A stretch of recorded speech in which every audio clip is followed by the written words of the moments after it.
Today's Monday, September 9th, 2019. And coming up on Roland Unfiltered, Bahamians displaced by Hurricane Dorian are being denied entry into the United States. And the thug-in-chief actually says we must keep the drug dealers. And wait till I play for you what this idiot had to say. But it goes to show you how callous of a man that he is.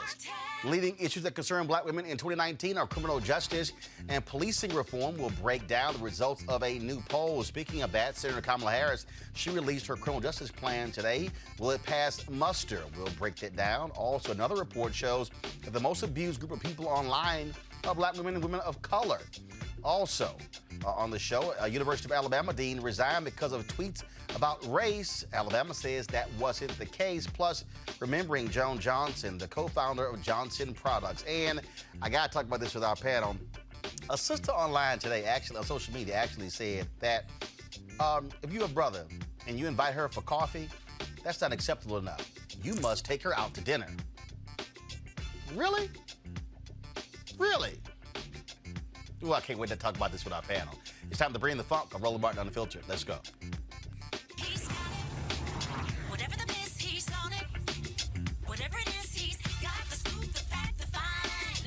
And when it breaks, he's right on time and it's rolling. Best believe he's knowing. Putting it down from sports to news to politics. With entertainment just for kicks, he's rolling. It's on go, roll, y'all. It's Roland Martin, yeah. Rolling with Roland now. He's funk, he's fresh, he's real, the best, you know he's Roland Martin now.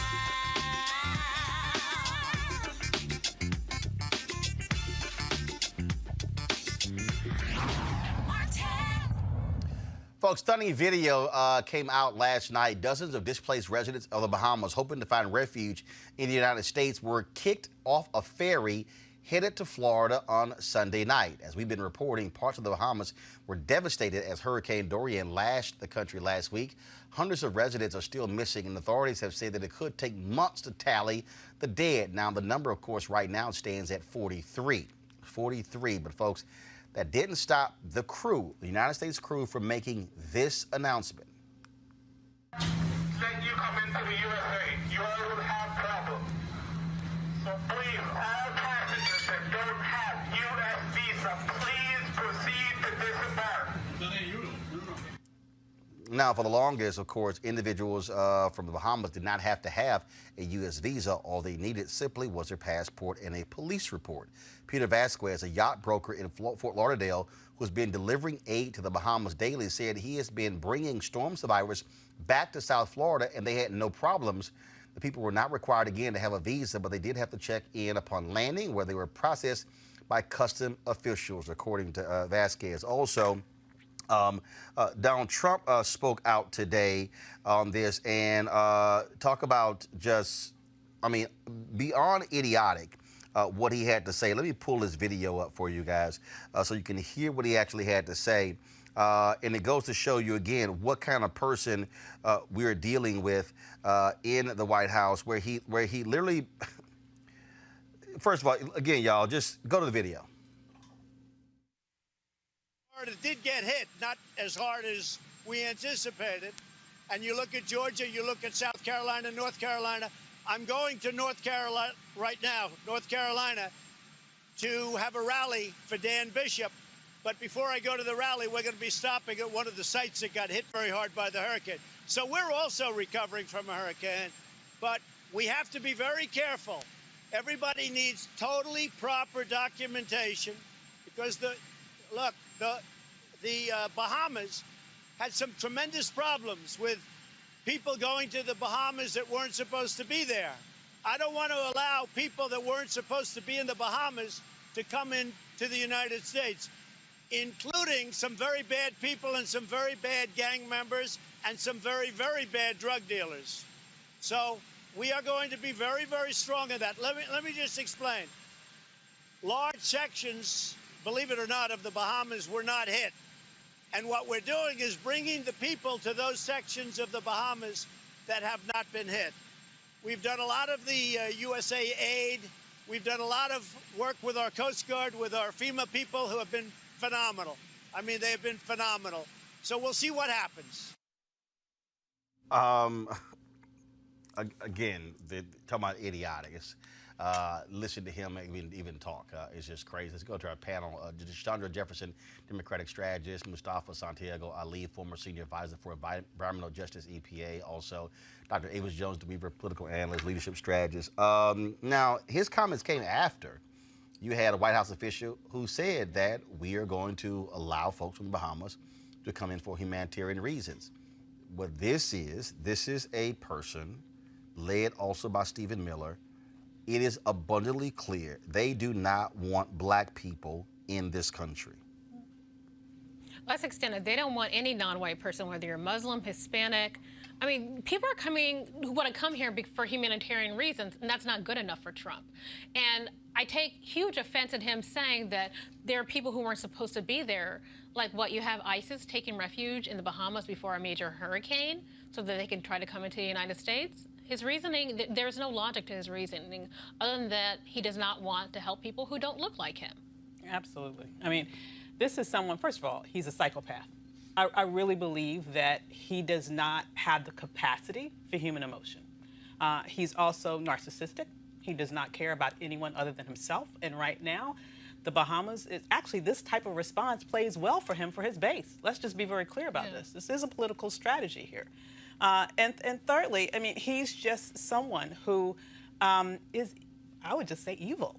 Honestly, he really is. This is another example of this. I mean, This is evil. if you look at just the devastation there, and the fact that these people have nowhere else to go. It is not enough space in the Bahamas that was not hit. Well, but here's just to really transfer here's what's so everybody over stupid. there. When he says, well, you know, a lot of places in the Bahamas that weren't hit. Okay, that's no different than when a hurricane hits Florida Right. or hits Louisiana. Okay, there are 49 other states not impacted, but it doesn't mean that somehow that's really no big deal. Right. The reality is Freeport is the second largest city in the Bahamas. Right. Grand Abaco, the third largest. And so Nassau had some flooding, wasn't hit as bad. We're talking about 900, 1,000 homes wiped out. Literally, I was talking to a friend who was from the Bahamas, and she says all throughout her Facebook page is RIP, RIP, RIP. The official death toll is 43. Yeah. She said there's far more RIPs on my Facebook page Absolutely. Yeah. than 43. And Mustafa, to listen to this idiot, again, this is his basic response to people of color.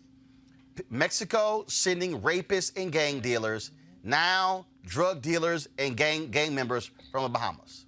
It's a continuation of framing people of color as less than human. I've worked a lot of natural disasters and man-made disasters, and people were always invited in to make sure, you know, they were processed, but people have always come in. So what this really is about a racist immigration policy that's broken and needs to be fixed. It is also about climate apartheid, where we separate and segregate individuals and put this tiering system in of who gets in. And a great example would be the storm also went up the coast and came over to Newfoundland. So imagine if the people in Newfoundland had to come to America, do you think that they would be turned away? And the other thing, too, is for people to have the forethought to actually have their passports after going through where 70,000 people are homeless right now because their homes have been destroyed, to be able to have the forethought to have that documentation and then be able to get on the boat and think you're finally going to go to a place where you can actually get a drink of water, where your children will be able to rest and not be afraid of what's happening,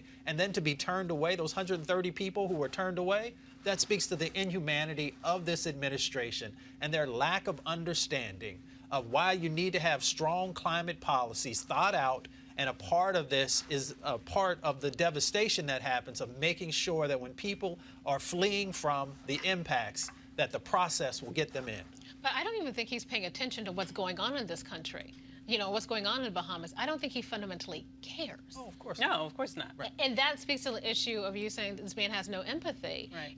For him, this is for a country inhabited by black folks. He don't care. Absolutely. And there is no political gain. There is nothing for him to get of actually caring other than just a basic human response. Because remember, for Donald Trump, everything is about personal and political gain. Right, absolutely. And I would just say, just to your point also about this is specifically a racialized standpoint, there are over 500,000 white, undocumented immigrants in this country right now. Yep. I have not heard one peep out of this White House about trying to round them up and get them out or put in any sort of barriers in terms of their future. Doesn't want to. They're white. Nothing. Yeah. Nothing. He wants more people from Norway. Yeah. Absolutely. And they passed the buck. So just like with Sharpie Gate, when after he got caught up in that and said, you know, he didn't do it and all this other kind of thing, you see the same thing. So now CPB is actually saying that it was the ferryman who actually made it. So they continue to pass the buck and not make sure that they are being held accountable. First of all, these folks lie. Yes. I don't take anything that they say as truthful. True. I assume anything that we hear from the Trump administration is a lie unless proven otherwise. Amen. Because you know they say innocent to proven guilty? No, for them they're guilty to proven innocent. Yeah. Because that's what they do. They lie about a whole bunch of stuff. And that's why that's what you're dealing with there. But again, Stephen Miller, Trump, all these folks, they want this to be a white country. Yeah. The reality is, if you look at their policies, they do not like the fact that we are moving towards a nation becoming a majority people of color country. This is what their policy is.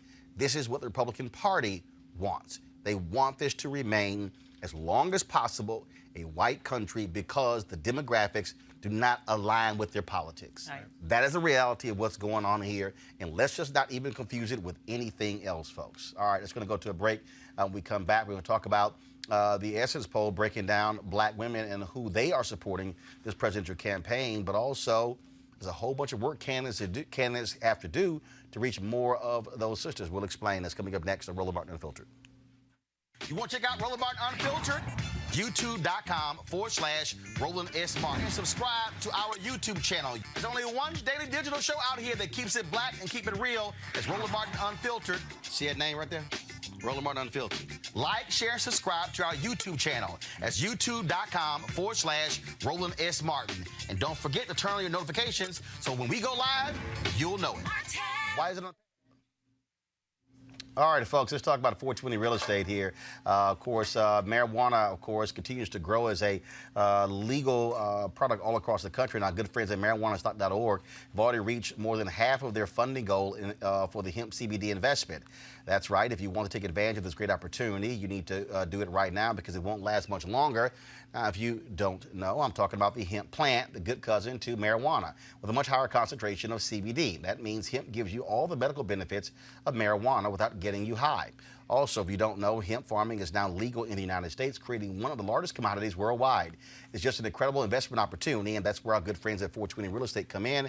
Their business model is simple. They buy land that supports hemp CBD grow operations and lease it to licensed, high-paying tenants. That's right, they're hemp CBD landlords, and you can get in on the action.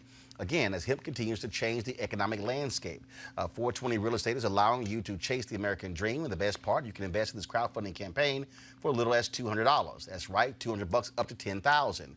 Now, again, you must get in before the fund closes. To invest, go to marijuanastock.org. That's marijuanastock.org. You can get in the game and do it now.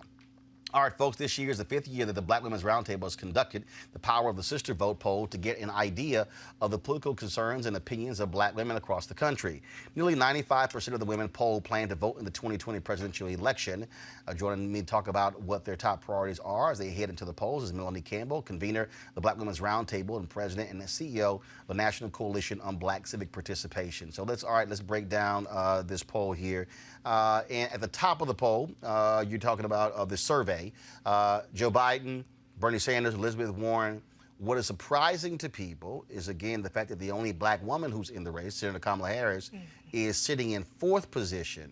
What do you think? So break it down. So what do you make of that in terms of black women, in terms of who they're supporting in this campaign? Well, I think thus far. I would say thus far. The other big piece of this is that over 20, the winner was the people who aren't decided. There's the 26% number says a lot. But you have 26% saying you're undecided, or didn't want to identify. One of the things is that Joe Biden really has name recognition. I believe that's a big part of it. I think black women are also showing that we're still shopping when it comes to the fact that there's no one candidate that has a lock on black women. And so I think for candidates need to take heed on that and know that they're going to have, whether that's Kamala Harris or anybody else. And I'll say this, polls are polls. We won't know for sure. Snapshot in time. Starts. Exactly. Well, it's a snapshot in time, but what we are looking at, though, is, again, for black folks, extremely, smart voters, black women, the most loyal base for the Democratic Party, is also about winning. This is about winning. And I think a lot of people don't quite understand that. I go back to 1984 when Reverend Jesse Jackson ran. A lot of people were saying, okay, why weren't major civil rights leaders and others supporting Reverend Jackson? Because they said they want to beat Ronald Reagan. And so this is not a surprise in terms of how black folks are making strategic decisions as to what black women are saying, who I am supporting for president. Well, Joe Biden is still winning at this point, but there are also a larger field of candidates. Normally, the Democratic Party kind of leans into one or two people also. So you're talking about, this field started at 20, and now it's down to, the top 10 that's been decided by the party necessarily. So I don't think that's it. I mean, Avis, that's true. Yeah. First of all, I don't really think it's a large field. Frankly, I think this race is really, right now, it's 7 people. I mean, look. That's still a big field. Well, but I mean, if you actually go back to 2008, 7 to 9 is about your number. Look, in this survey, Julian Castro is getting a lesser percentage than Donald Trump. Yeah, a lot more. So the bottom line is, I've never considered, if you down there at 1 and 2, to me, you ain't in this. No, I'm just serious. I'm seriously. That's just me. Avis, go ahead. But when this survey was put together, though, at the time that this was out in the field, it included all 20-plus candidates. Yes. So it is more dispersed than it is right now in terms of who's left to debate this week. But what I found very interesting, though, I think is the major point that both of you made at the very beginning here. We have 95% of black women who are saying we are committed to voting in 2020. Exactly. Yet we have over a quarter of them, over 1 in 4, actually say I haven't decided whom I'm going to vote yet. That to me is saying that they want to be courted. Yeah. They are putting a message out to the Democratic candidates. I don't care who you are. My vote is to be earned. Right. It is not to be taken for granted. And we're still very early in the race. Let's face it. People are now just waking up from summer vacation and figuring, oh, wait, we got a race next year. No vote has been cast in Iowa, New Hampshire, North Carolina, Nevada. Right. We still have a long ways to go. Well, actually, the map now changes because even before Iowa votes, early voting in California is actually going to begin a month before Iowa even votes. So this year's primary is totally different from the past primaries where everything started after Iowa. If you're a candidate now, you can actually blow off Iowa and focus on the 5 or 6 states after Iowa and still be in this. You can still be in, but I would be very careful about doing that if I were a candidate because people are still looking at Iowa. That's still like a bellwether for the quote-unquote Midwest. I think white media is, but I'm serious. I think it is. But I think that because of the number of candidates, again, you take California. If I'm Senator Kamala Harris, okay, and I'm from California, I'm not investing a hell of a whole lot in Iowa. Because the most important thing, if I'm her, I got to win my home state. That's so true. So you know what? If I'm her and I'm sitting there and I'm looking at, if I get to November and I get to middle of November and early December and I'm looking at where Iowa is, now I got to make a decision. Do I want to throw a whole bunch of resources into Iowa and come in 3rd or 4th, or do I want to shift resources and say, fine, y'all can have Iowa, New Hampshire. I'm going to focus on South Carolina, Nevada, California, Florida. And that's why I'm saying I think this map is different, where it used to be you can lock up as many of the early states as possible. Right. Like Obama thought if he won New Hampshire, the race is over. Right. Look, I think you're gonna go 20+ states, 30 states in before you really, really see who are the last 3 folks standing. And it's about the delegate count, right? Well, because the Democrats have changed the rule because of super delegates, it also changes the rules. Go ahead. But no, I'm actually actually really excited to see a real race this year because in 2016, when I was at the DNC, we got our arses handed to us because people felt it was a coronation for Hillary Clinton. They didn't feel like there was a real sense of competition there. You know, and that hurt the party.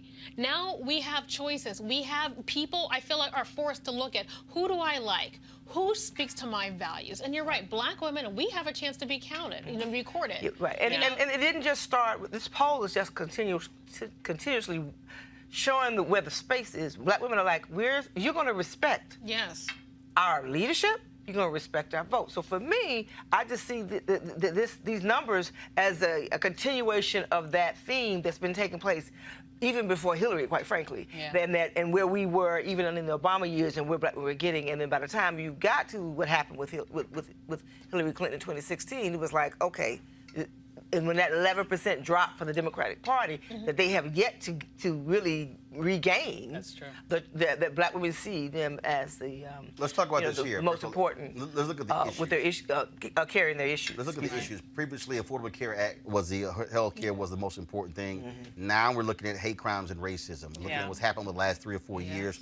Also, when you look at some of the other issues, do y'all have the actual graphic? Folks, if you do, pull it up, please, of the issues that black women are talking about, what they care about in this 5th annual Power Assisted Vote survey. So racism, race, number 1, high cost of housing, 2, gun violence, 3, income inequality, 4, but look how low where education is. And again, when you look at how these issues break down, it really changes, I think, this view.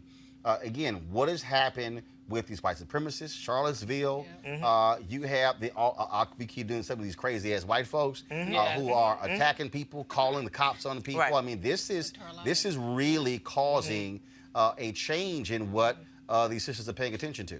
Absolutely. I mean, really, what rises to the fore, because what's really important about this question, it specifically says, you know, what are the issues that are impacting you specifically and your family specifically? So these are issues that they feel very personally. They feel attacked. They feel threatened, both in terms of violence, but also in terms of their financial security when they're talking about things like affordable housing and inequality of pay. So both in terms of how they are feeling safe navigating their spaces and how they're feeling safe just navigating their world financially, black women feel imperiled at this moment. I mean, our lives are at stake. Right. I mean, think about it. You know, healthcare is obviously a really important issue, but the fact that it's like, you know, dropped out is because we feel our lives are at stake. I have an 11-year-old son.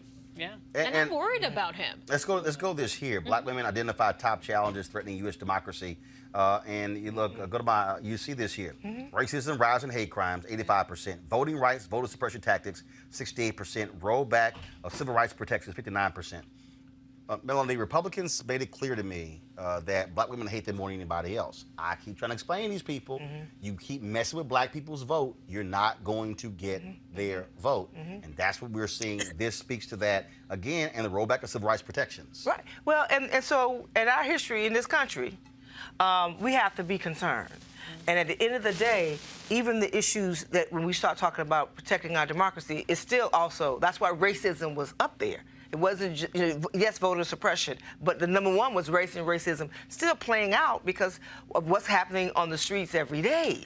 And the fact that people are more overt in our times, not our parents or grandparents' time, in today's times. And so that reality about what's happening on the streets is real. And so I think that's what part of what's playing out, even when you ask the question about what's impacting the democracy in this country and race and racism. And so all across the whole poll this year, race plays a really critical factor, racism. And then all that ties to what? White nationalism. What's the attacks that are being taken place, even when it came down to gun violence. Really, I think, you know, we'd have to go deeper in it, obviously, because I'm not the researcher here, right? This is my opinion, right? But just understanding that, you know, these issues are playing out, and race is really, really critical. Absolutely. So again, I want to go back to let's pull this up right here. If overall, if you were to vote today, who would you vote for? And actually I said 4th, but actually it was 3rd. So overall, this Joe Biden, 25%, Kamala Harris, 15%. Elizabeth Warren, 12%. Bernie Sanders, 10%. Then Cory Booker, Beto O'Rourke, Andrew Yang, Donald Trump is at 1%. Castro, Buttigieg, Kirsten Gillibrand, de Blasio, all the rest of them people. But if you, first of all, Castro and Buttigieg still in the race below Donald Trump among black people, that should be a concern. Young people But I do want to talk about Senator Harris at 12%. Okay, excuse me, at 15%. First of all, that's only 3% ahead of Elizabeth Warren, only 5% ahead of Bernie Sanders. That, to me, I'm going to bring Mustafa in this conversation as well. This is a very, if perilous time for her campaign, because to be the person who she should be most concerned about is not Biden, it's really Elizabeth Warren. Senator Elizabeth Warren is making inroads among black women. And here's, I think, what this does. And I'm going to start with Mustafa, and I'm going to come down the line here. Here's what this does. If Senator Harris is not able to garner a significant portion of that 26%, not only does it put her chance to win the nomination in jeopardy, I think it also imperils her from even being the VIP nominee. Yeah. Your thoughts? No, that's exactly right. I mean, and you know, let's talk about the VIP second. So there is no reason why Senator Harris has not locked up the black vote, the black women's vote. You know, she has all of the sororities who, some of them know her. Not all of them. First of all, she's an AK, so she doesn't have all of them. That's true. She has That's my true. sorority. Yes. That's true. But, you know, there is some familiarity that's there. Let me say it that way. So I think that the difference is, and I've been out there, I've had a chance to talk with almost all the candidates except for Klobuchar, and that Senator Warren actually shows up. She's in lots of places. She spends time. When we were at the NAACP, the presidential primary, I actually watched her afterwards, and I've told this story before, where she said to folks, she said, I'm going to be in 46A and B, you know. Right. And she actually stayed there for an hour and a half.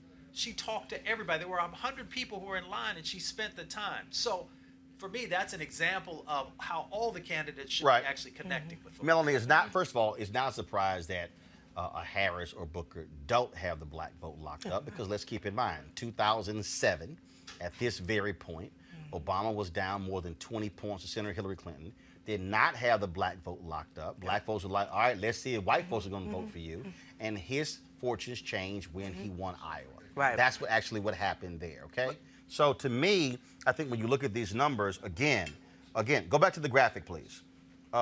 Other prefer not to answer is 26%. Biden's at 25%. If you are a candidate, you have lots of room to grow. But the reality is this here. If you are Senator Harris, if you are Senator Warren, if you are Senator Bernie Sanders, and you do not get a significant chunk of these black women's vote, you cannot win the nomination. Oh, that's a fact. I mean, black women, we are the drivers. We are that. I mean, first of all, black folks women, across the board, right. But among African Americans, if you can't get black women's vote, you ain't got a shot. And you don't. And that's just the reality. So and that's why we say black women are still shopping. So people, every candidate, Kamala Harris, and everybody has an opportunity, but they're going to have to earn it and work hard for it, because there's some things that happen, you know, even under President Obama's era that we didn't get. We never got the black woman Supreme Court, you know, nomination. There are things that, and so we're going to shop. It's not just your color by any means. It's about who is going to address the issues of concern that we have. So we're black folks are pragmatic about our vote. But black women, we drive the vote because we don't just show up. We bring our significant others with us. And that's when I say secret sauce. So folks got time, do what they need to do, work hard, spend the money, respect our vote. That's the bottom line. And then I say follow black women if you want to win. Avis, the first one was overall. Now let me go to pull up down the 1834. Yeah, they're a little different. Now, this is different. Go to the graphic, please. Again, other prefer not to answer, 26.9%. Bernie Sanders, 18.9%. Kamala Harris, 17.1%. Elizabeth Warren, 13.7%. Joe Biden, 10.3%. Now, among 1834, Joe Biden's at 10%. Overall is among 26%. Now, let me say this, Avis, and this is again, I've said this story numerous times. if you're 1834, you're millennial, you're Gen Z, and you think you're all of that, this doesn't mean a damn thing if you don't go vote. The reality is, and that's why I don't care what none of y'all say, and y'all can say, well, you wrong being 50. No, you wrong. The reality is here. Black people 50 and over vote. That's true. In significant numbers. And if you're Joe Biden, and if you're sitting here saying, I need to win the nomination, I am not going to be spending lots of time talking to some 18, 34-year-old people, because the numbers don't lie. The people who going to go out there in South Carolina, Georgia, Mississippi, Alabama, Louisiana, Illinois, I can go down the line, will be older black people. I keep trying to tell these damn millennials and these Gen Zers, if y'all want to have an impact on politics, running your mouth and tweeting and posting on Instagram ain't it. It has to be in the numbers. You got to actually vote. Absolutely, you have to vote. But and it's an unfortunate thing, because it's almost like a chicken and the egg problem, right? Because, you know, if they're not being courted, then they're going to say, well, why should I vote for you? Like, nobody cares. And then it just continues to sort of spiral out of control. So that's a problem. Another very interesting thing to me for the millennial findings there is that Cory Booker plummets. As you can see, he goes He's at all the way down to 1.7%. Exactly. Overall, he was at 4%. Absolutely. And so, and also interesting was that Kamala's numbers actually went up slightly among millennials as compared to black women overall, which really surprised me, given a lot of the pushback. 1834, she's at 17.1%. Yeah. And then overall, she's at 15%. Absolutely. Right. So that really surprised me, given all of the pushback she's been getting around her prosecutorial path.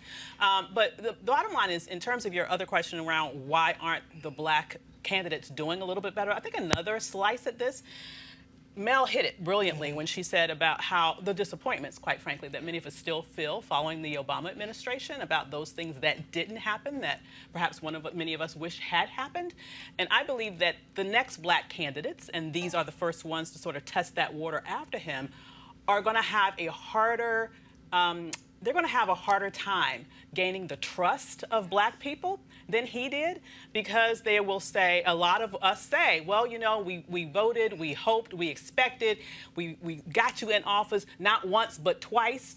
And though there were many things that happened, there were a lot of things that didn't. And we see other communities in some circumstances seem to be more directly addressed and more publicly addressed than ours. And so this next group of black candidates, and frankly, I believe every black candidate that comes after him is going to have to work even harder to get the black vote. Deshandra, any of these black candidates, I don't want to hear none of that. That's great. You know why? Because had they actually listened to my damn show, well, I'm sorry, y'all you can go pull the tape. I said from the 3rd year to the 8th year, I kept saying, listen up. The next black person running for president will not have the same runway as Obama did. All these people kept telling me, why you hate? I said, I'm trying to tell y'all. Yeah. And see, this is the mistake. This is the mistake that all these people keep making, is that they mistake black folks' love and affection for the Obamas and thinking that translated also to the policy piece. While it was happening. And see, this was one of the problems here. One of the problems is that black leadership wanted to press harder. Black folks wouldn't let them. That's true. Because black people penalized black leadership. Yeah, they did. I can do a roll call. Amen to that one. But so then what happens is, after 8 years, then folks is like, oh my God, what the hell happened? Because it came down to also hardcore policy. And I kept making the point. And for African Americans, we focused on him being the first black president and not the 44th. And so for these candidates, now let me, someone get your thoughts on this. So here's to me, I believe, the mistake that Senator Booker made and Senator Kamala Harris made. Okay, I want to get your thoughts on this. So here's, I think, the mistake that they made. Senator Cory Booker was thinking about the presidency the moment he won the United States Senate. If I was Senator Cory Booker, and I'm the only, even though I got a black man in the White House, and I'm the uncle, let me just go get real raw with y'all, okay? Obama wasn't doing black conventions. Let me just go ahead, just help y'all out. Truth. President Obama only spoke at one black convention a year. If y'all want me to do a roll call, I'll do a roll call. Okay? Senator Cory Booker should have said, all right, I'm a lock down black America. I'm going to NABJ, MBA, I'm going to the dentist folks, I'm going to the National Medical Association, I'm hitting everybody. I'm hitting black men's groups, I'm hitting black radio, I'm everywhere. Senator Kamala Harris, when she got elected, what she should have done, she should have said, I'm hitting every black women's group in the first 2 years of me being United States Senator. I'm hitting everybody. Because she's running for president the moment she won the United States Senate. It took her 9 months to do my TV One show. And I call her people out. I'm like, we the only black show. I was taking you 9 months. Why am I saying that? Because had they done that, black folks would have heard them, speaking, touched them, felt them, and they would have had them Booker several years and Harris only about 2.5 years before they decided to run for president. They're now seeing the results of not doing that, and that's, I think, what they're lagging behind. Go ahead. Because they took our vote for granted just like everyone else. Yes, yes. Wait, hold on, let's face no. Yeah. I think they chose, actually, I think they thought running the Obama game plan would work a second time, when if they had listened, we said, don't use that playbook because it only works one time. The novelty of having the first black There president you go. has worn off. Yes. But I do think that they had. And we live in the I'm black backlash. too. Yes. I'm Cory Booker. I'm black too. And it's like, no, we're not going to just come for you because you look like us. You don't have a relationship with us. You're right. You haven't gone to NABJ or Urban League or anything else. We want to know who you are. We want to hear from you before you step out into the main stage. But I would also say too, because a lot of that, I won't say they went to everything, but I ran into Cory Booker and both of them. I'm talking about having not just the conventions. What I'm really talking about is, I was gonna say, they did not maximize black radio. Look, I have the news segment on Tom Joyner Morning Show. I can tell you, if you want to come on Tom Joyner Morning Show as a politician, it was my segment. I can tell you on one hand how many times in the last 11 years they did Joyner. And what I'm saying is, if that was your plan, I'm sitting there going, all right, black people get the information from where? Black radio. Roland would, if I'm Senator Booker or Senator Harris, I would have been like, look, I'm coming on Tom Joyner, Steve Harvey, Ricky Smiley, Erica Campbell, Baston, Hughley. Also, I'm coming on once every 3 months. See, that way you're hearing me, because even though you're a United States Senator, I ain't from New Jersey or California, so I ain't really seeing you. Right. That's what I mean by working and saturating. So you take the organizations and black media. Oh, now 2, 3, 4 years in, when you announce, we've heard you. We know you. We know you. We've touched you. We've seen you. Now you're not starting, because the reality is, in many ways, Melanie, they were starting from the same position as Buttigieg, as O'Rourke, as the rest of the candidates. So now you got to really work for it versus had you put that work in when you were U.S. Senator. That to me, I just think that's playing a huge role when I see these numbers. But see, no, I think that's taking us. I think that's taking. Well, no, they got to put it in. That I really think that in some ways that's taking the black vote for granted. They think it's going to be automatic. Here I am, a black candidate. I'm coming before you. I need you to support me, just like you supported Obama. They haven't put in the work because they haven't been thinking about us in that way. And now that they're stepping on the main stage, they're disappointed. I think Santiago, again, I think when you cannot, the Obama playbook, toss it. Yeah. It's not going to work again. It's and not. It didn't work after people tried to use that playbook after Obama won and ran for certain seats. 2016, yeah. call out folks' names. I will. I will. Artur Davis tried that bullshit in Alabama. Got his ass whacked. See, Melody want to be all. She's coalition builder. Yeah, she coalition builder. I ain't building no coalition. I'm giving it to y'all. I'm giving it to y'all raw, uncut, unfiltered. The reality is what you have. Y'all, this is the most basic thing in the world, okay? I'm just going to use media. This ain't no different. I've been gone, so I left CNN in April 2013. We 6 years out. I still got my black base. Why? Because I cultivated my black base while I was there. Right. I didn't leave TV One when I joined CNN. I stayed with TV One. Yep. I don't care who you are. Don't lose your. Always lock down your base. That's right. Right. Because your base is what you build on. Always. You don't try to build over here. You got to lock down your base. The entire Democratic Party needs to learn that lesson. Let's just be real. Yeah, The not just entire Democratic Party. But we need to understand what is our base, because we keep chasing these disenfranchised white voters. We keep Right, they're chasing not these the people. base. They aren't our base. We need to let them Exactly. go. Let God. And the reason this survey is important is because, Melody, it's about numbers. And see, this is the mistake I guarantee people make. If you say Democrats will get 90% of the black vote, no, the issue is not will you get 90%. How many Is votes? how many. Right. That's right. That's a fact. 2.4% drop Like, we're gonna in vote. 2016. But Yeah. we're not going to do that extra step. Can you increase the Can you get us to overperform? Overperforming is beyond what's normal, right? And so in 2016, we showed up, but folks can say whatever. I was on the nonpartisan side. I'm just saying, in Florida, I was there. Not enough was done. That's a fact. Oh, so a lot of I-4 corridor was not taken care of, and who lost? Some people lost that I-4 corridor. Those who know Florida. There's a template for success in our communities, and people know it. If you are a great comedian, you work the circuit, and people get to know you, and then whenever you blow up, they come and support you. They'll pay that $50, $70, $100 ticket, that type of thing. Great singers, they work the circuit. Everybody knows that. Great preachers, they work the circuit.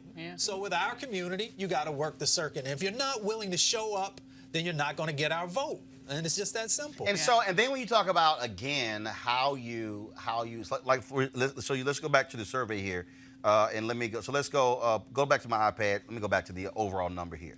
So you take right now, Pete Buttigieg, okay, who's at 0.6%. The reality is this right here. Now I just saw a story a moment ago where a number of ambassadors who supported Obama, they're backing Buttigieg. You have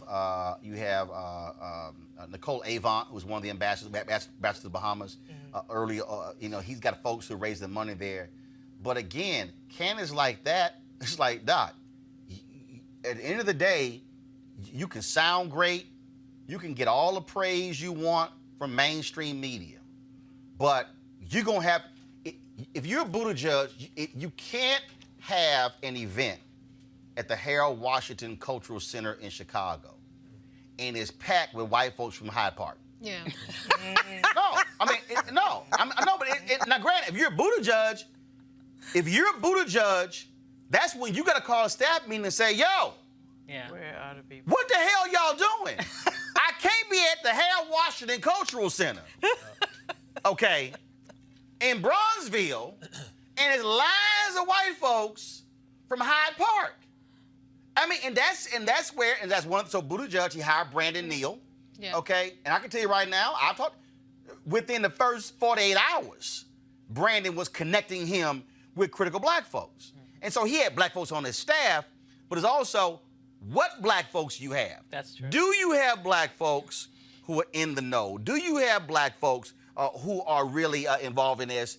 And I dare say, so I'm going to merge this with a couple things. I'm going to talk about Senator Harris's criminal justice plan, but also the debate on Thursday while all are here. To me, debate, Thursday night, Texas Southern University, HBCU, out of all candidates, She got to crush this thing on Oh my Thursday. gosh, she got She to. lost She all got the to. numbers she had from the first She got to. debate. I mean, Yep. first of all, you're on an HBCU campus in 3rd Ward in Houston, historically black neighborhood. That's called home field advantage. Now, For real. you If know they how don't to take stack that. advantage. but here's her problem. Elizabeth Warren finished from the University of Houston, which is 3 blocks right down the street. You literally can look down the street and go, I can see University of Houston. So Harris is going to, and it's, to me, she has to crush it Thursday. Yes. Because she got to regain some momentum after losing it. And so this criminal justice plan that she dropped, if you're taking a look at it, your thoughts on it, because again, we have progressive prosecutors right now.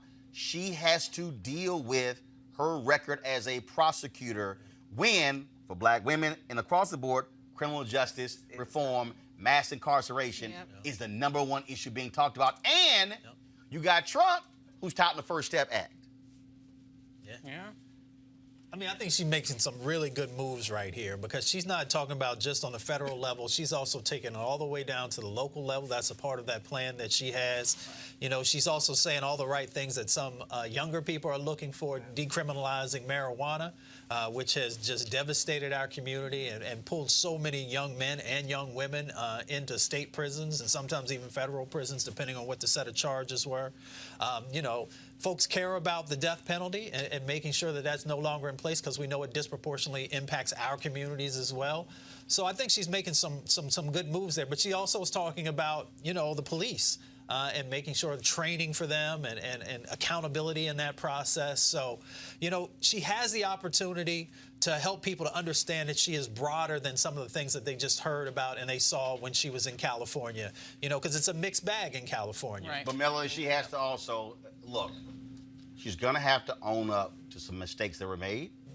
And I think you got to confront it. Yeah. I think he's got to be, because at the end of the day, look, Tulsi Gabbard nailed her in the last debate on it. Her response was not strong. It was pitiful. And guess what? Now that she released this criminal justice plan today, and then also she's been getting nailed for the last month of her health care plan, she'll be walking to a buzzsaw on Thursday. She better be prepared to answer directly critics of her role as a district attorney and attorney general. Yeah. And the way I look at it, and this even goes back to even when Joe Biden was, you know, waffling on, it's okay to say that there were unintended consequences. Yeah. Right. These young people understand that. When it comes to, you know, when I was in college and we were dealing with things like crack cocaine, we had a different kind of thought about it because our folks were dying, they were killing kids. We're in the on midst street. of it. Right. But Yeah. there were still unintended consequences. Right. And so you have to say, you know what your record is. And so when you have a president who lies just easy as he brushes his teeth every day, people want to see, I know, I will speak for me.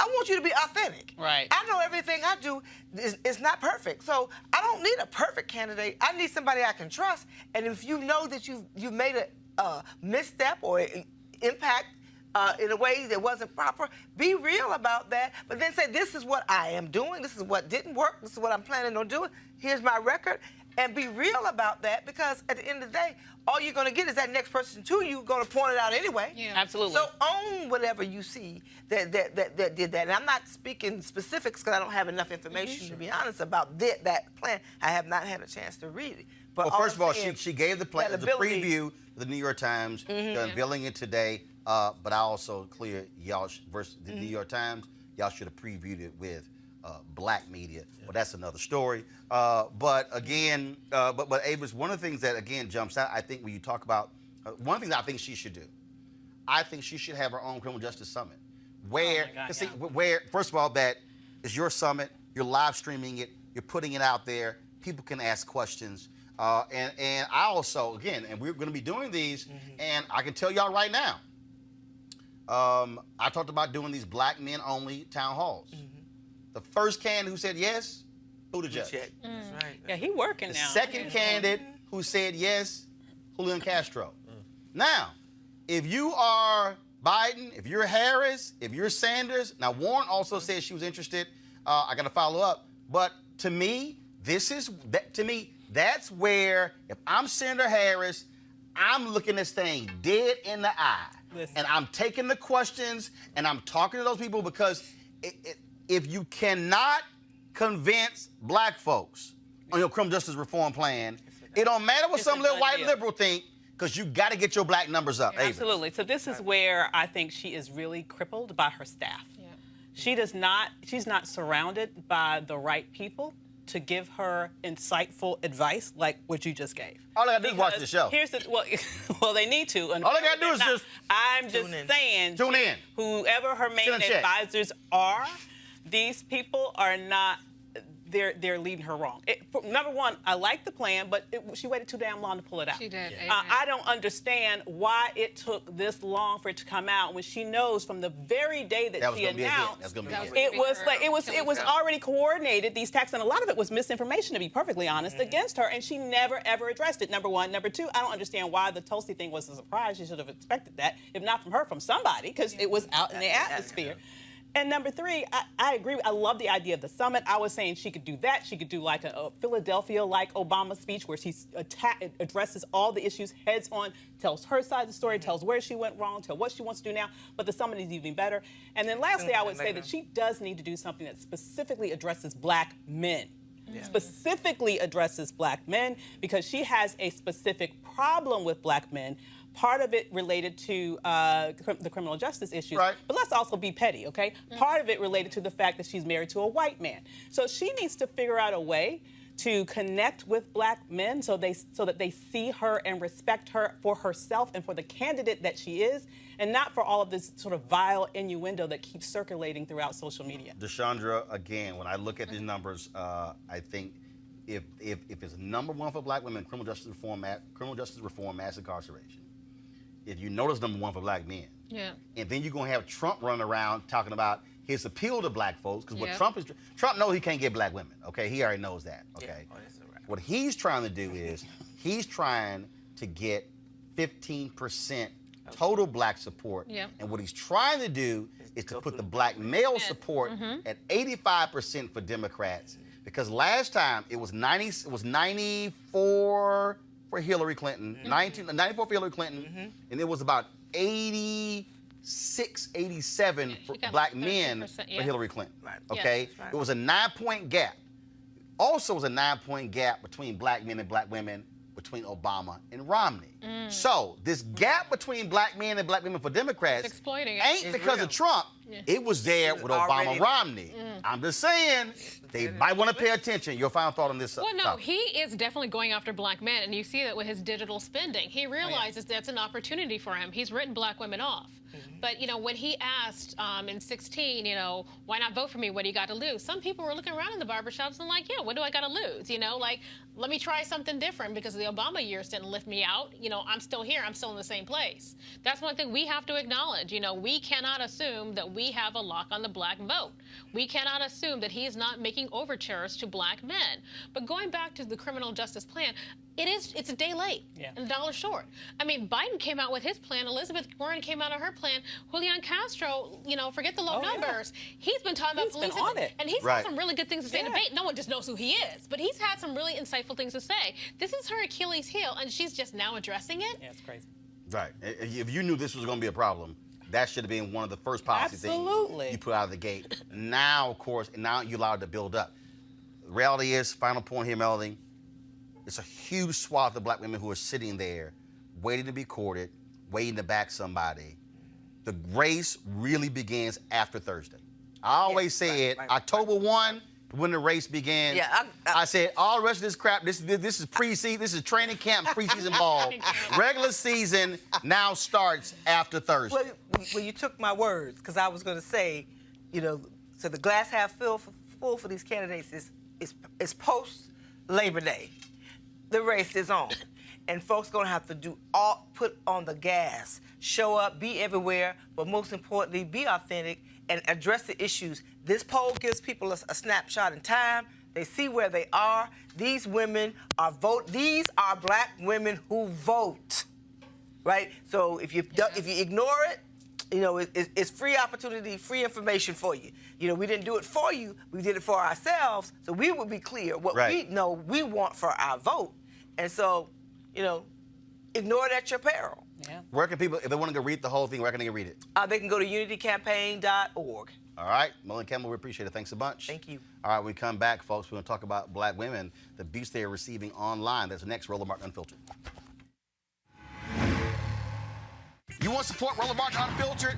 Be sure to join our Bring the Funk fan club. Every dollar that you give to us supports our daily digital show. There's only one daily digital show out here that keeps it black and keep it real as Roland Martin Unfiltered. Support the Roland Martin Unfiltered daily digital show by going to RolandMartinUnfiltered.com. Our goal is to get 20,000 of our fans contributing $50 each for the whole year. You can make this possible. RolandMartinUnfiltered.com.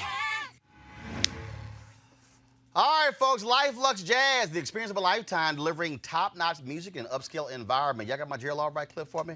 All right, then, of course, the week-long event taking place at the Omnia Day Club Los Cabos, nestled on the Sea of Cortez and the celebrity playground of Los Cabos, Mexico. Folks, it's going to be an amazing time, November 7th through the 11th. I'm going to be broadcasting Roland Martin Unfiltered that Thursday and Friday from Cabo. Talking about an upscale international destination, luxury accommodations, great food, music, drink, all that good stuff, golf, spa, health, wellness, you name it. It's going to be a fabulous 4 days. And y'all know it's going to be cold by that time, so y'all want to get the hell out of them cold states. Now, you want to lock this thing now because, of course, tickets will be sky high the later you wait. The second annual Life Lux Jazz Experience, again, it's going to be a great event there, folks, with events like the Spirit of Jazz Gospel Brunch and the Jazz Sunset Cruise. Confirmed guests, comedian actor Mark Curry, Gerald Albright, Alex Bouillon, Raul Madan, Incognito, Pieces of a Dream, Kirk Whalum, Average White Band, Donnie McClurkin, Shalea, Roy Ayers, Tom Brown, Ronnie Laws, and Ernest Quarles. For more information, folks, visit lifeluxjazz.com, L-I-F-E-L-U-X-E jazz.com. It's L-I-F-E-L-U-X-E-J-A-Z-Z.com. Again, we're going to be broadcasting there that Thursday and Friday. Looking forward to a great time, so come on out, bring your golf clubs, and I'm going to take some of your money because y'all know how I play golf. But I'm more than happy to beat y'all down in Cabo. So come on out. Looking forward to it. 4 amazing days of jazz, food, fun. And so, again, lifeluxjazz.com. All right, folks, there are a lot of good things about being able to connect with your family and friends on social media, but as we've learned recently, it can also have a downside. It's become a breeding ground for hate and division, and Donald Trump uses it to exclusively attack and bully people he doesn't agree with. A recent study showed that the most abused group of people on social media, black women and women of color. Here's a sample tweet from actress Ashley Murray in reference to 13 Reasons Why star Grace Saif, who has completely left social media. Folks, pull it up, please. You know, she left because, again, this is so crazy. People have been attacking Grace because of her character on a Netflix show. Y'all, it's fictitious. It's fictitious. Joining me now to talk about this is Jennifer Farmer. She's a communication strategist and founder of Spotlight PR. And so, in what other ways are black women being attacked? And is it, I mean, obviously she's an actress who's responding to a show, but in what other ways are we seeing? So what we're seeing is pervasive attack. If you're a black woman and you have a social media account, if you're on Twitter, chances are you've already experienced abuse. 84% of the tweets that go to black women contain some type of abusive or harassing message. So by merely existing, the chances of you being attacked have increased. The other thing that we're finding is that if you have the courage to state your opinion, you're also going to be attacked. Oh, I know that. I know that well.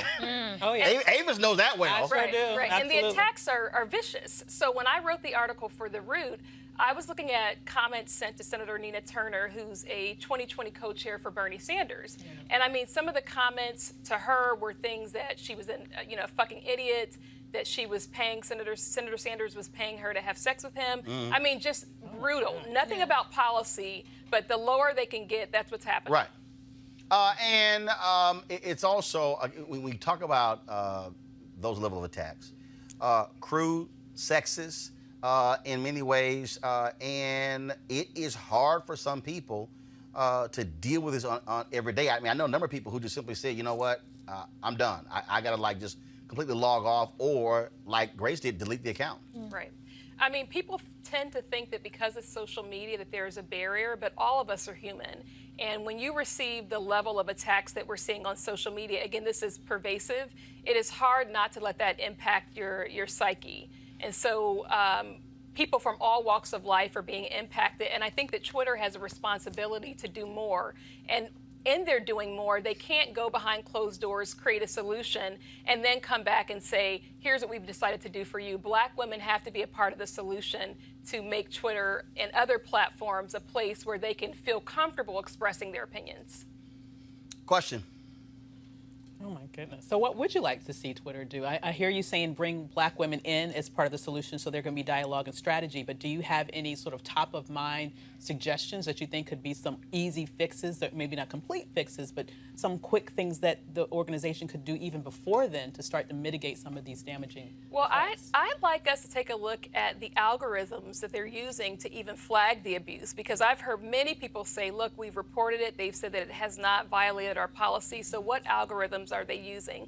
They also need to be more forthright with their data. The report that came out by Amnesty International said that they have been trying to get accurate information on the scope of the abuse. Even though we know it's a lot, we don't know how much, but we know that it's a lot. And so I think they need to be more forthright with that data. Mm-hmm. Absolutely. I was looking at actually, you know, like the article and the report, and it was showing that Black women are more likely to be abused on Twitter and social media platforms. And Black men was maybe, you know, it's still higher. It was like maybe twice as much. Mm-hmm.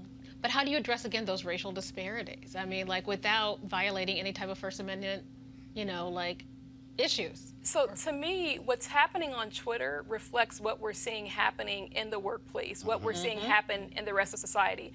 This is not a coincidence. I think that Black women struggle in many respects to be given our due, to be paid what we're worth.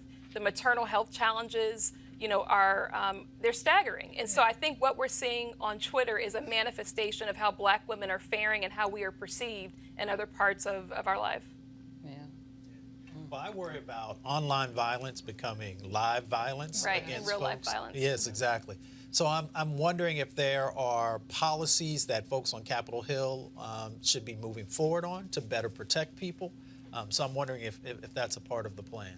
I think that is one of the solutions that Amnesty International lifted up. But I think part of my concern is this registering as the major issue that it is? You know, are we hearing people talking about it and pushing forth policies? And my fear is that because Black women and Latinx women, but Black women to a greater degree, you know, we are not receiving the protection that we should. I don't know how high it's rising for some elected officials. All right. Well, Jennifer Farmer, we surely appreciate it. Thanks a bunch. Thank you. All right, folks. Now, let's talk about University of Alabama. Jamie Riley, University of Alabama, Tuscaloosa's Assistant Vice President and Dean of Students, resigned last week following a Breitbart article examining his tweets on race. The article included screenshots of Riley's tweets on racism, the American flag, and the police from 2016 and 2017. These are some of the tweets right here. We have not had an opportunity to talk with Jamie Riley. He was Executive Director and COO of Alpha Phi Alpha before taking the job at the University of Alabama. It was about 6 months ago. And so we certainly trying to reach out to get more information what's going on there. Also, folks, sad news, Joan Johnson, who helped create one of the nation's largest Black-owned companies, has died. She co-founded Johnson Products, the pioneering Black hair care company, which made products that we all use, like Ultra Sheen, Afro Sheen. She died Friday in Chicago after a long illness. She was 89 years old. She started Johnson Products Company in Chicago in 1954 with her husband, George. They took a $250 investment and turned it into a multi-million-dollar company, which became the first Black-owned company to be traded on the American Stock Exchange. Johnson's family describes her as an advocate for women. She was a trustee at Spelman College, according to her obituary, and her family plans to continue her legacy by supporting the school with an annual scholarship. She was also known for her sense of style and was a sponsor and organizer of the Congressional Black Caucus's fashion show. She's survived by her husband, George, and their 4 children, as well as her grandchildren and great-grandchildren. She certainly will be missed. Our thoughts and prayers are with her and her family, all who loved her. All right, y'all. So I was on social media today. This is our last story. And I always get a kick out of certain things that we see. And so I came across this tweet, which has actually been quite hilarious. A buddy of mine, Clarence Hill, he actually responded to this. And so let me find this tweet, y'all. So the tweet was dealing with the issue of, of course, dates. So this sister sent a tweet out, and y'all, I cracked up laughing when I saw it. And so I want to ask you, want to get y'all thoughts on this, because I said, you know what? Okay, so who's here married, who's single? I'm single. Single. Single. Mustafa, you married? I'm everything. Okay. Damn, Damn, answer is not I don't know what. I don't know how you can be everything. Let's just push you off. All right. So, all right. Why we have problems with dates. So I saw this tweet, and I was like, wow. So, okay, so this sister, Yelista Jean Charles, she tweeted, this man asked me out to coffee. I don't do coffee dates. Told him I do coffee for business meetings and with friends. Happy to get coffee with you as friends. His next message, I'm asking me to dinner proper. Men know, they just want to see if they can lowball you first. Now, what's interesting is the responses were a trip. Okay, you had men and women who were like, okay, some people agree, some people disagree. Seriously? I think that's a little crazy. Like, so for me, I think coffee is safe. You don't know if you're going to enjoy the dinner date. So why would you want to sit across from someone that you may not have a good time? But at coffee, you drink your cup of coffee, all right, and then you have an exit plan. It's a natural exit plan. So I agree with that. I want to know a little bit more about all this, because I believe in shoot your best shot. Like, did you already know her? Were you just asking her out? No, she has a point. Somebody she met, going out. It's a dinner date. Clarence Hill, he tweeted, wrong. Coffee is a great first date. Allows you time to talk and get to know someone, see if there's chemistry. Bad take. My boy Nui Scruggs, he went there. He said, you got to earn dinner. Better take that coffee and show some potential. And then people, this whole idea of starting low to me is, see, I'm with you on this one, okay? Coffee, it can be quick, okay? It's easy. First of all, you know if it's typically morning, look, at best, I got 45 minutes or an hour, okay? Exactly. I had this one sister, she tweeted, she said, look, I ain't trying to put the makeup on and all that sort of stuff, and then it's a horrible date as well. So so this idea of men are lowballing because it's a cheap date because it's coffee. First of all, what's the point of the date? Is it the expense being shelled out, or is it to get to know the person I'm across from? When I was a young journalist, I would be like, where are you taking me to dinner? Because, you know what? I wasn't making enough. Like, I want that free meal. And I'm going to go out there. I'm going to say this. When I was young and cute, you take me to dinner. You know, you take me to dinner. When I was young Hold on. Stop right there. Hold take on. me to dinner. So you like, I want to go to dinner because I need a free meal. So that was your motive. When I was 23 in New York. So your motive wasn't about, let me get to know this person. The motive was... I know you, as you buying me some food and we sitting down and talking. Santiago, that's that bullshit right there. See, it ain't about... No, I got you. But, so it's not... So it wasn't about, y'all want to get to know you. I'm hungry. Right. And feed me. Yeah, feed me well. You should just have an initial opportunity to get to know each other, and then if it progresses, then you move forward. It's really that simple, especially now. People just want to, dip their toe in the water. And then if they feel like they really know somebody and they see something else, then they'll go a little bit further. Absolutely. At this stage of my life, I'm not trying to waste time. I'm serious. I'm not trying to. And typically, you can find out, I believe, in the first 5-10 minutes whether there's any chemistry there. Absolutely. So honestly, and I've actually had a girlfriend call me to help me get out of a dinner date once. Like, exit strategy. Please, went to the bathroom, like, please call me. And Yo, I can't. First of all, I'm with you on that. I remember, straight up, I was at a jazz club, and I met this sister there, and I'm like, okay, all right, okay, I'm trying to sit here and work with this. But what really did it for me when she got to go to bed, she said, okay, she said, I got to go pee. And I was like, really? This is over.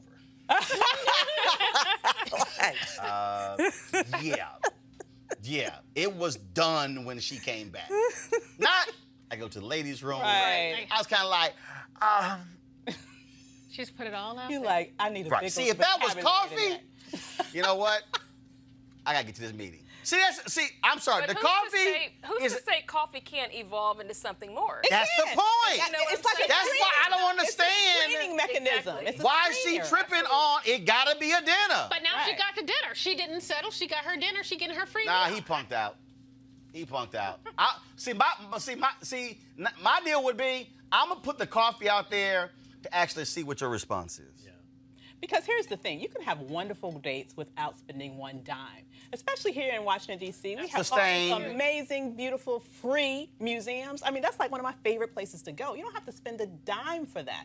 And so to me, this thing about, well, you know, it has to be at a certain level of money exchange for it to be a good date, it's just complete fiction. Yeah. Well, the other deal is this here. Well, first of all, I think the museum thing is like a 5th or a 6th date. That's true, because it's hard to Because I ain't trying to be with your ass 2 hours. at the National, at the Black Museum, and For we on real, the 'cause you second in there for floor, hours. and we got 8 floors left. You know, I ain't trying. I'm to dinner. I'm trying to ditch your ass if it just ain't there. The reflecting pool, you gonna head out. That's right. Okay. That's why I think the coffee. But first of all, responses like this to me really reveals the person's motive. I think because at the end of the day, to me, a date is to get to know the person. That's what it's about. So to me, it's not a matter of whether it's coffee, whether it's lunch, whether it's dinner, whether we meet for drinks or whatever. It's actually to get to know the person. If you are trying to place a monetary value on this encounter, well, no, it's got to be this, and I got to see what he's spending. Because first, what happened? I don't know your ass. What happened to Dutch? Or what Well, if I'm it- not going that far. let's not Yeah, go. let's Let's not not go go there. that. Oh, hold up. What? Chivalry Not ain't with. dead, okay? Chivalry ain't dead. I don't know you that well.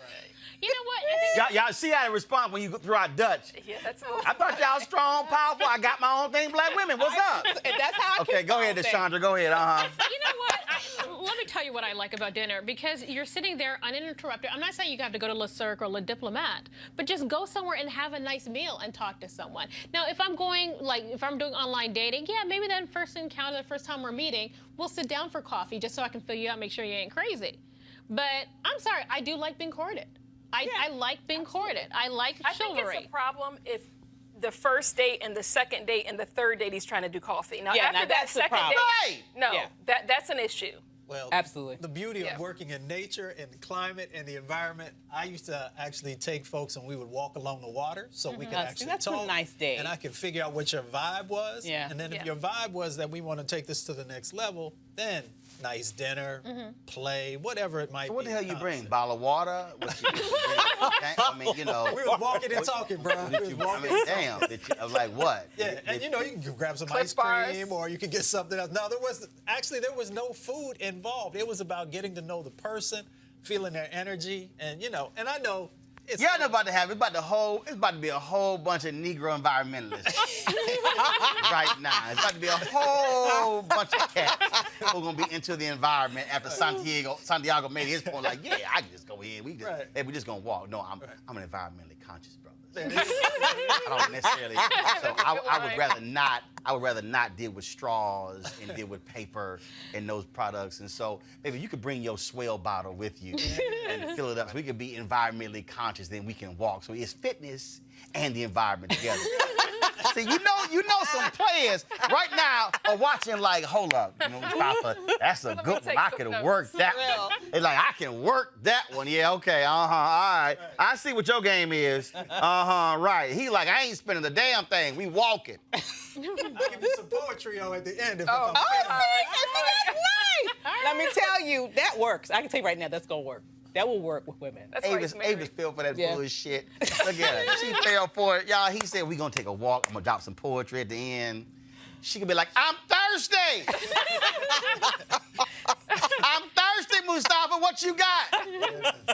All right. So I want to hear what y'all got to say about that. So please hit me with some. Okay, on YouTube they're saying Dutch first date. Somebody said you ain't coming to my home. Stop by the food cart for a taco. Sylvia, man, sister can't get good coffee. Damn. Let's see. Damn. Okay, this one dude here. You know he don't give it. You know he totally unfiltered. Black women are too obese for restaurants. Take them to all-you-can-eat buffet so you know how much it costs up front. Oh, he ain't getting no date. Bishop Eddie, that's why you probably lonely as hell right there. Let's see. Yeah, it's best to be single and just have friends. Somebody said, hell, Mustafa, we walking. And let's see, not on the 5th date. Okay, Angie B said, take me to Olive Garden. Okay, you want them breadsticks, I see. And let's see what we got here. Somebody said dinner. $100 is your limit. Damn. I can do that. That'll work. $100 will work. Your bougie ass right there. Okay. And she threw up. You ain't gonna take me to Le Cirque over there. What? Rosika. See, right there. You know? Right there. Y'all, take the Chandra to Red Lobster, please. I eat there no. too. So she I eat tripping. there too. Go get them cheese biscuits. No, don't do check. Go ahead. All right, y'all. So that's interesting. I want to hear y'all responses on Periscope, Facebook, and YouTube as well. So, all right, we are done. I will see you guys tomorrow. Don't forget to support our Bring the Funk fan club. Go to RolandMartinUnfiltered.com. You can, of course, support us via Cash App, PayPal, and Square as well. All your contributions go making this show possible. Don't forget, this week I'll be broadcasting in Houston Wednesday and Thursday. Democratic debate takes place at Texas Southern University on Thursday, so we'll be there. And then, of course, we'll also be broadcasting from CBC on Friday. And so we got that. We got some events taking place tomorrow as well. The CBC, they have their commemoration of 1619-2019 taking place. So we'll be there shooting that. And then we'll also be live streaming the release of the Black Women's Roundtable. They got a report they're dropping. So we have that as well. So we got a packed week. So we want you to support what we do. Again, join our Bring the Funk fan club. We surely appreciate it. Thank you so very much. All right, folks, I got to go. I'll see you tomorrow. Holla!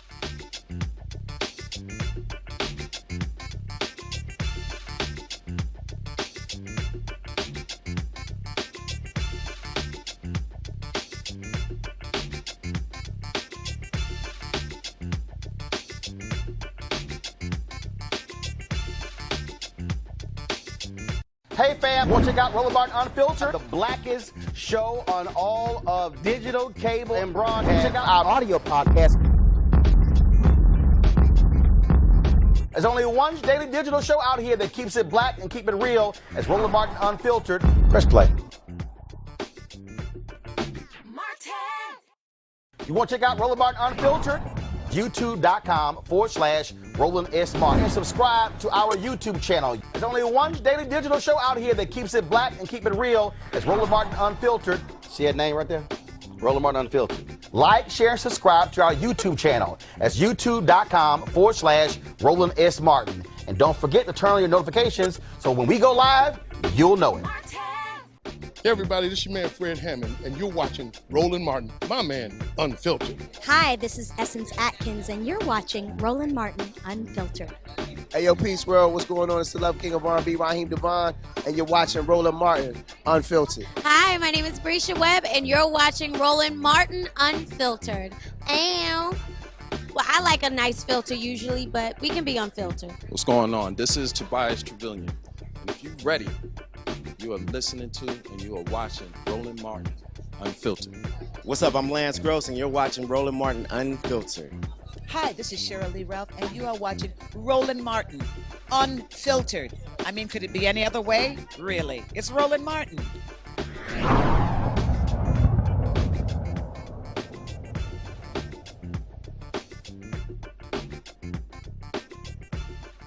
You want to support Roland Martin Unfiltered? Be sure to join our Bring the Funk fan club. Every dollar that you give to us supports our daily digital show. There's only one daily digital show out here that keeps it black and keep it real. It's Roland Martin Unfiltered. Support the Roland Martin Unfiltered daily digital show by going to RolandMartinUnfiltered.com. Our goal is to get 20,000 of our fans contributing $50 each for the whole year. You can make this possible. RolandMartinUnfiltered.com.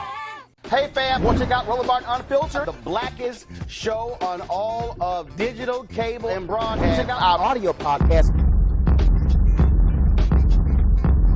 There's only one daily digital show out here that keeps it black and keep it real. It's Roland Martin Unfiltered. Press play. Martin.